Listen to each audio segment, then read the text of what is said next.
Hello and a very happy new year to you. Here at the CBCS we are excited for what 2025 has in store for us.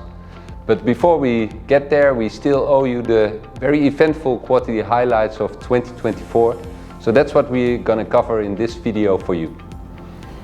To start off, on October 29th, the CBCS and Nyenrode Business University launched the Financial Sector Strategic Review project in the presence of representatives from the financial sector, from government, academia and the private sector.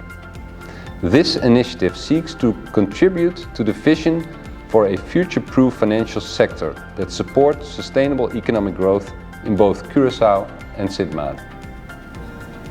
On climate change, we hosted the third Curacao Climate Change Platform that is led by the Meteo of Curacao.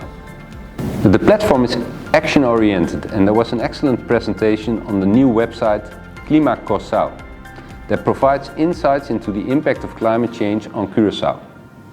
On behalf of the CBCS, I spoke on climate risks in the financial sector and the need for a national adaptation strategy. Because there is no time to waste. Last year, the average temperature was for the first time above 1.5 degrees higher than pre-industrial levels. And Munich Re, that is a large reinsurance company, sounded the alarm bell, with a total climate cost in 2024 of 320 billion worldwide, much higher than the years before. On the need to prepare for climate change, I discussed during the Inter-Expo Caribbean in The Hague in December a possible new proactive approach to climate financing in the Caribbean. I was suggesting a debt swap for climate finance to ensure the countries are better prepared for the consequences of a warming climate. I'm proud to announce that on the 1st of October, the CBCS introduced a new foreign exchange regulation. This new regulation is an effort by the bank to smooth the process and reduce some of the red tape that is involved in acquiring a foreign exchange license. All applications for a foreign exchange license must now be sent to the CBCS through a commercial bank. This is to ensure customers receive adequate assistance, as banks are doing this every day, and for many customers it's somewhat of an alien procedure. For all students, I would like to take this opportunity to promote the 5th edition of the Best Economic Research Award, BERA, that we launched again mid-October. This is for final year HAVO and VWO students from Curacao and Sint Maarten, and there is another one for bachelor's and master's level students who've written a thesis between 2024 and 2025 related to small island economies. We benefit from the creative ideas and enthusiasm for our work, and as in previous years, winners will receive attractive prizes, and this time it will be in our new currency. The awards ceremony is scheduled to take place in July 2025, so make sure to hand in your thesis in time. And the CBCS is chairing the National Payment Platform. That is a platform with all actors that are important in the payment system. And we discussed in December in our second meeting the importance of reducing bank transaction fees, and we agreed to do some further work on this. Cybersecurity is a very important topic for the CBCS. In mid-November, we organized together with the Central Bank of Aruba a workshop on the topic.